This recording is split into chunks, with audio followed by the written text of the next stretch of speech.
everyone and welcome back to my channel. So today I'm going to be doing a makeup tutorial on this look. This is a very pale purple mauve type makeup look, which I think is perfect for spring. I actually wore this makeup look out for my dad's birthday a couple of weeks ago. I was going to film it at the time, but shit happened and I didn't have the chance to. And I'm not really one to normally recreate makeup looks because I always tend to wear something new every single day, depending on what my mood is, what I'm wearing, where I'm going, that sort of thing. So to do something again was a bit of a challenge, but I think I did it all right. Now, I will apologise that my lighting seems to be playing silly buggers this weekend and keeps changing for some strange reason, so I do apologise. Hopefully it won't be too off-putting as long as you can see the colours and the technique and what I'm doing. And my t-shirt is Speedy Gonzales. Andale, andale. Really bad accent, sorry. So I'm wearing all Anastasia Beverly Hills eyeshadows. My lipstick is Jeffree Star's Androgyny because it's one of my favourite lipsticks. Mauve liquid lipsticks or mauve lipsticks in general tend to suit me probably the best after pink and those kind of tones. So yeah, so I hope that you guys enjoy this video. Like, comment, subscribe. Let me know if you've got any comments, questions, requests. Let me know below. Other than that, I hope that you guys enjoy this tutorial and I'll see you all soon. Bye. Hello everyone, so first we're going to prime our eyes with the Urban Decay Primer Potion, which is an oldie but a goodie, and this is just to prep the eyes for any application of eyeshadow to keep the colour nice and vibrant and strong, and so that it doesn't crease as well. Then I'm going to be priming my face with the Nivea Men Post Shave Balm, the sensitive one, which again keeps your makeup in place all day on your face. Then for foundation, I'm using the Kat Von D Lock-It foundation. I'm using 2 pumps of this. This is a full-on, full coverage foundation. It's awesome, it's amazing, but the only thing that can really blend it out properly is the beauty blender. So make sure you use one, any type of your choice, and make sure that it's damp, and then blend and blend and blend. That face you saw me make, that was my I'm so tired of blending face, but unfortunately it is the only way you'll get perfect coverage from using this foundation. Then to conceal the under eyes and to highlight the high points of my face, I'm using my favourite combo, which is the Urban Decay Naked Skin Concealer. And then I am using MAC's Prep and Prime in the shade Light Boost to apply it to the high points of my face, which is the chin, Cupid's bow, nose, forehead, and then of course just apply it just to below your concealer, because you don't want this actually, you're not using this to cover your dark circles basically, you're just using it to highlight those areas. And then again flip over your damp beauty blender and then blend it all in beautifully.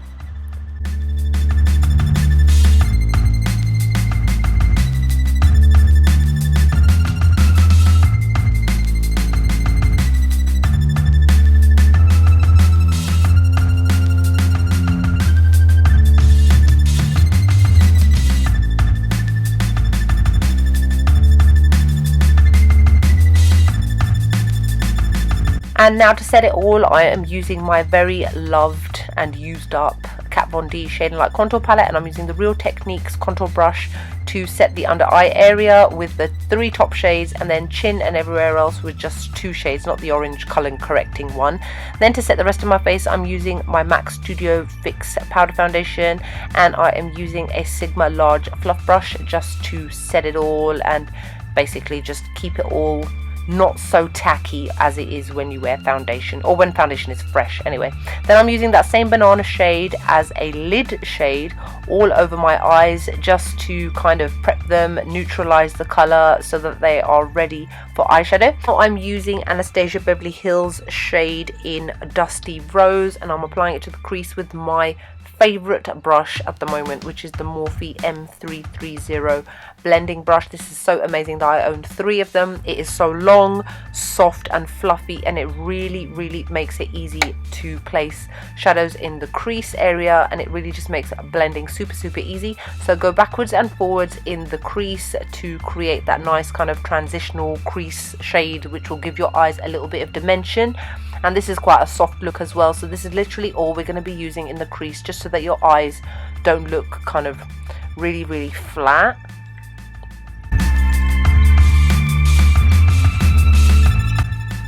And then on the lid I am using the Sigma eye shading brush E55, and I'm using pink champagne. I'm placing it all over the lid. This brush is really good for diffusing out really metallic, high shine, shimmery shades, so you don't really have to do a lot of blending on the top, because if you do, sometimes that shimmeriness can transfer into the matte shadow and just make your whole entire look kind of messy and a little bit muddy. So just apply this, packing it all over the lid up until the crease area, but going a little bit lighter in the crease so that it blends into the dusty rose shade. And then I'm going to go back in with that same Morphe brush and just very lightly go between the lid and the crease shade. You can see how lightly I'm pressing, just to make sure there are no harsh lines. Then I'm using the shade Bling on the brow bone with a MAC 227 fluff brush. This is just a nice highlighting shade, and then just go back in with that same Morphe brush to blend out any harsh lines that they may be lurking around. Now I'm moving on to my eyeliner, and I'm using, as always, my L'Oreal Superliner Perfect Slim in black. This is my ride or die eyeliner. I use this every single day. I've got like 3 or 4 backups. I love this eyeliner. It's easy, it's simple, it's full on, it doesn't smudge, and it just makes applying my eyeliner really simple. You guys should totally get it, especially if you're new to eyeliner and you're not too comfortable doing it. Then I'm using my Makeup Addiction Cosmetics brush in the groomer. I think I was talking to my mum. She was like lurking outside my room, so apologies for that random mouth movement. Anyway, and then I'm using Anastasia Beverly Hills Dipbrow in the shade Medium Brown, which is a current shade that I'm using. I've not used my chocolate one in a while. This one is a little bit more cooler toned, but I actually do quite like this. I think I like this more than chocolate. And then, as always, I am using my Anastasia brush, which has got a spoolie on the end, but it's kind of fallen off. And I am outlining my eyebrows from the top, and then I start to fill them in underneath. I've recently started using concealer as well. I may have to show you guys that in another video. So just fill in your eyebrows, and I frown a little bit like you just saw me do as well, just to make filling in my eyebrows a lot easier. And then just go back in with the groomer brush, just to spread out any product, to tidy it up, to get rid of any waifs and strays that may be lurking around on your brows, just to tidy them up really. And then to set it all, I'm using my Brow Artist Plumper from L'Oreal, which is my new eyebrow gel, and I'm using the shade Medium Dark, I think it is, or Medium Brown. I think Medium Dark. This is awesome. Forget about my Anastasia Beverly Hills one. I don't use that anymore, because the brush on this one is so small. You can really fit it into your brows, and you don't accidentally put the product onto your skin, which is what I used to do with the other one sometimes. Now for my lower lash line, I'm using Anastasia's Violet, and I'm blending it out with a Sigma pencil brush. This is again just to give the very simple and light eyes a little bit more of depth and darkness just underneath the eyes. I didn't want to go too overboard, but I wanted to have a little bit of a contrast from the more paler, fairer shades which are hanging around on the lid. Then I'm using my Rimmel Scandaleyes Kohl pencil in black to apply it to my waterline, as I do pretty much all the time, all day, every day, again, ride or die. Now I'm using the shade Metal from Anastasia Beverly Hills, and I'm applying it to my tear duct with a MAC pencil brush. This is another metallic shade like the lid one, so it's really full on and shimmery.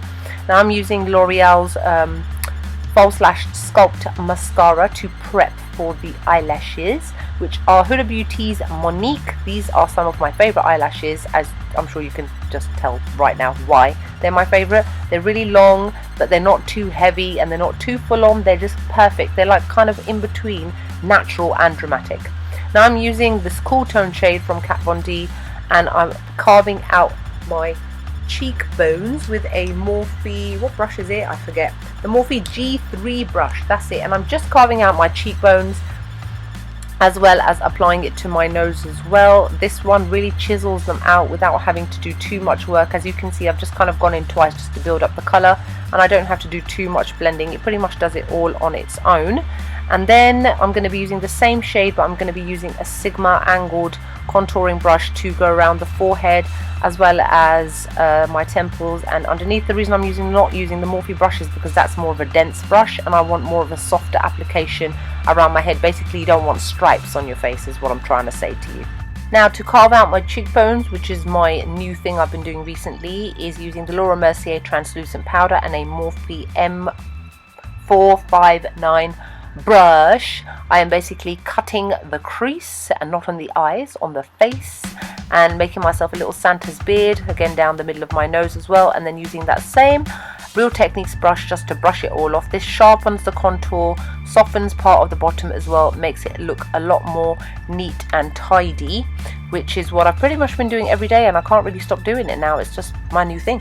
Then on the cheeks, I'm using MAC's Let's Be Friends blush, which is from the Flamingo Park collection, and I'm applying it to my cheeks with a MAC blush brush. This is to counteract some of the cool tones on my face and giving a little bit more warmth to the cheeks. Then as a highlighter, I'm using my new Urban Decay Afterglow 8-Hour Highlighting Powder in the shade Aura, which is awesome and I love it. And I'm using the Morphe M501 brush to apply it to my cheekbones. The reason I'm using this brush is because it applies the highlighter quite thickly. You can really build it up. This is a gorgeous pinky ivory shade, but more on the pink side. And it's for those of you that like your cool tone kind of makeup. I personally love it to pieces. And then I'm going to be using Jeffree Star's Velour Liquid Lipstick in the shade Androgyny.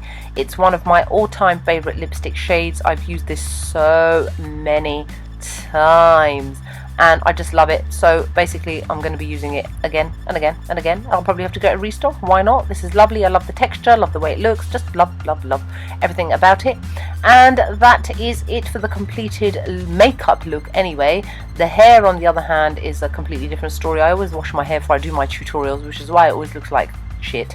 And yeah, and then in the end I straighten it and voila, who is this beauty? I'm joking, by the way. Love you all. Hope you guys enjoyed. Like, comment, subscribe, and I'll see you all soon. Bye.